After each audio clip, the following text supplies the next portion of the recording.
Hello বন্ধুরা, welcome back to my YouTube channel. আরও একটা নতুন ভিডিও নিয়ে চলে আসলাম। তো এই ভিডিওতে কিন্তু triple R behind and beyond যে ডকুমেন্টারি সিরিজটা রিলিজ করেছিল আগের বছর শেষের দিকে নেটফ্লিক্সে, সেটাই আমি দেখলাম, কেমন লাগলো সেটাই এই ভিডিওতে আপনাদের সঙ্গে শেয়ার করব।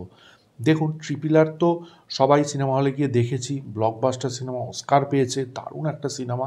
তো এখানে যে ব্যাপারটা আমি বলবো সেটা হচ্ছে, এখানে পুরোটা মেকিং অফ ট্রিপল আরটা দেখিয়েছে এটার মধ্যে, যে ডকুমেন্টারি, এবং যারা যারাই জড়িত তাদের ইন্টারভিউ দেখিয়েছে। এবার দেখুন, যে 90% রয়েছে এই সিরিজটার মধ্যে, সেটা কিন্তু আমরা জানি না, মানে মেকিংটা।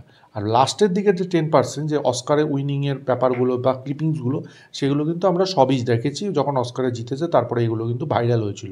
তো সেটা নিয়ে আমার, মানে সেই ব্যাপারটা নিয়ে আমি কি এক্সপ্লেনেশন দেবো, সেটা আমরা সবাই দেখেছি, সবাই জানি।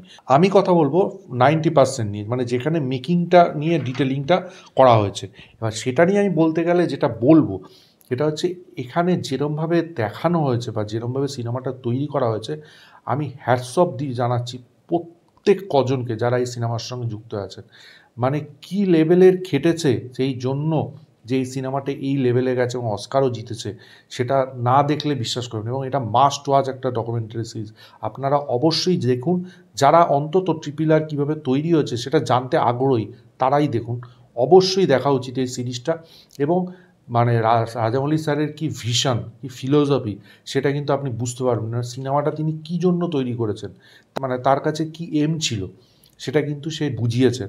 এবং ইচ অ্যান্ড এভরি সিকোয়েন্স যেগুলো খুব হাই নোট, এবং সেই জায়গাগুলো কিন্তু খুব পার্ট বাই পার্ট করে সিরিজটার মধ্যে দেখানো হয়েছে, বোঝানো হয়েছে। সেই সিনের সঙ্গে যারা যারা জড়িত, টেকনিক্যাল টিম থেকে শুরু করে ব্যাকগ্রাউন্ড স্কোর, মিউজিক, সবার ইন্টারভিউ নেওয়া হয়েছে। সেগুলো কিন্তু মানে মানে কি বলবো, সেগুলো একদম পুরো 2D পয়েন্ট নেওয়া হয়েছে, যেগুলো আপনি পরিষ্কার হয়ে যাবেন। এবং সিরিজটার মধ্যে কিন্তু কোনো কমপ্লিকেশন নেই, আপনি কিন্তু বুঝতে পারবেন, এরকম না যে বোঝার মতো না। একদম 2D point first to last দেখানো হয়েছে। যেমন হচ্ছে ওই যে ব্রিজের নিচে যে ট্রেন ব্লাস্টের সিকোয়েন্সটা, যেখানে মেন স্টোরিটা সিনেমাটা রয়েছে, সেইটা ওদের সঙ্গে ফার্স্ট মিট হলো, মানে রামচরণ এবং জুনিয়র এনটিআরের সাথে প্রথম যে মিট হলো, তারপরে ফার্স্ট ডেতে কি শ্যুট হলো, ঠিক আছে, সেটা দেখানো হয়েছে। তারপরে যে ভিলেনের যে ক্যারেক্টারটা, সেটা যে ইন্ট্রোডিউস হলো, সেটা কিভাবে শুটিং হয়েছে, ভিএফএক্স গ্রাফিক্সের কাজ কিভাবে হয়েছে, লাইটিংয়ের কাজ কিভাবে হয়েছে, বা ক্যামেরায় কিভাবে ইউজ করেছে, ইচ অ্যান্ড এভরি টেকনিক, যেগুলো আমরা জানবো না, বা যেগুলো অনেক কিছুই আমরা জানি না, ঠিক আছে, সেগুলো কিন্তু আপনি এই সিরিজটা দেখলে বুঝতে পারবেন। এবং আমি বলবো একটা কথা, যারা ফিল্ম লাইনে যেতে চাইছেন বা ফিল্ম স্টাডিজ নিয়ে পড়তে চায়, তাদের এই সিরিজটা অবশ্যই দেখা উচিত। অনেক টেকনিক্যাল জিনিস যেগুলো জানা যাবে, আমিও অনেক কিছু জানতাম না, যেগুলো এই সিরিজটা থেকে জানতে পারি। ভিএফএক্সের কাজ করতে গেলে কী কী ইউজ করতে হয়, কীরকমভাবে শ্যুট করতে হয়, সেগুলো একদম ডিটেলিংয়ে দেখিয়েছে সিরিজটা, যেটা আমার খুব ভালো লেগেছে। এবং সিনেমাটার মধ্যে মহাভারত রামায়ণের তো অ্যাসপেক্ট রয়েছেই, যেটা একদম লাস্টে কিন্তু রাজামৌলি স্যার বলছেন যে আমি ইন্সপায়ার্ড হয়েছি রামায়ণ মহাভারত থেকে।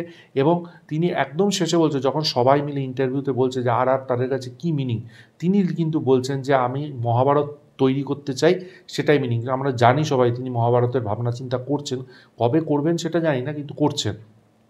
এবং এই সিরিজের আরেকটা জিনিস, মেন প্লট, সেটা হচ্ছে নাটু নাটুর পোর্শনটা। ওই জায়গায় কি খেটেছে তারা, মানে এই যে অ্যাক্ট্রেসরা এত হিউজ অ্যামাউন্ট নেয়, সেটা কিন্তু এখান থেকে বোঝা যায় যে তারা কি লেভেলের খাটে। এবং ওই যে গানটায় যে নাচটা, সেটা কিভাবে তারা শ্যুট করেছে, মানে লোকালি করেছে, তারপরে ইউক্রেনে গিয়ে শ্যুট করেছে, তারপরে এবং সেটা যে কীরকম টাফ, সেটা কিন্তু রামচরণ এবং জুনিয়র এনটিআর মেনশন করেছে, যে কীরকম টাফ গানটা শ্যুট করা এবং কীরকম কোরিওগ্রাফি। তো সেই পরিপ্রেক্ষিতেও কিন্তু সিরিজটা অন্য লেভেলে গেছে। এবং আরেকটা জিনিস, যেটা এই সিরিজের আমার একটা প্লাস পয়েন্ট লেগেছে, সেই সিরিজটা কিন্তু যখন আপনি দেখছেন ফার্স্ট টু লাস্ট, তখন কিন্তু আপনি একটু বোর ফিল করবেন না, আপনার মধ্যে সেই এনগেজমেন্টটা থাকবে, যেরকমভাবে তারা সিরিজটাকে নিয়ে গেছে, এবং ইন্টারভিউগুলো এত সুন্দর। এবং আমি বলবো, মানে যে মিউজিক ডাইরেক্টর ছিলেন, নামটাই মনে পড়ছে না, তার যে নলেজ, মানে ব্যাপক ব্যাপক, যে ওয়েস্টার্ন মিউজিকের কাউবয় অংশ থেকে, মানে ওয়েস্টার্ন যে কাউবয় মিউজিকগুলো, সেখান থেকে ইন্সপায়ার হয়ে মিউজিক বানিয়েছে, এবং তার যে নলেজ এই মিউজিকের পরিপ্রেক্ষিতে এবং সিনেমার পরিপ্রেক্ষিতে, সেটা মানে দারুণ দারুণ, মানে আমি তো ফ্যান হয়ে গেলাম, মানে এত দারুণ তার নলেজ। এবং এই সিনেমাটা যে ইন্ডিয়ান সিনেমা একটা অন্য লেভেলে, অন্য দরজা খুলে দিল, সেটাও কিন্তু তারা ইন্টারভিউর মাধ্যমে কিন্তু বুঝিয়েছেন, যখন মানে অস্কারটা পেলো, তারপরে যে ইন্টারভিউগুলো দেখানো হয়েছে। তো অল ওভার কিন্তু এই সিরিজটা মাস্ট ওয়াচ সিরিজ। এবং এই সিরিজটা দেখলে কিন্তু আপনারা বুঝতে পারবেন যে একটা সিনেমা তৈরি করতে কতটা খাটনি লাগে, কত মানুষ লাগে, ঠিক আছে, কতজনের পেট ভরে একটা সিনেমা তৈরি করতে হলে, সেটা কিন্তু এই সিরিজটা পরিষ্কার বুঝতে পারবে। এবং যারা যারা এখনও দেখেননি আমি বলবো মাস্ট ওয়াচ, অবশ্যই গিয়ে দেখুন, নেটফ্লিক্সে অ্যাভেলেবেল আছে সিরিজটা। এবং আপনারা যদি কেউ দেখে থাকেন অবশ্যই কমেন্ট বক্সে জানান কেমন লাগলো। এই ভিডিওটা ভালো লাগলে লাইক করুন, শেয়ার করুন, চ্যানেলটা অবশ্যই সাবস্ক্রাইব করুন, পাশে থাকা বেল আইকনটা ক্লিক করতে ভুলবেন না পরবর্তী নতুন কোনো আপডেটসের জন্য। ততক্ষণের জন্য গুড বাই বন্ধুরা।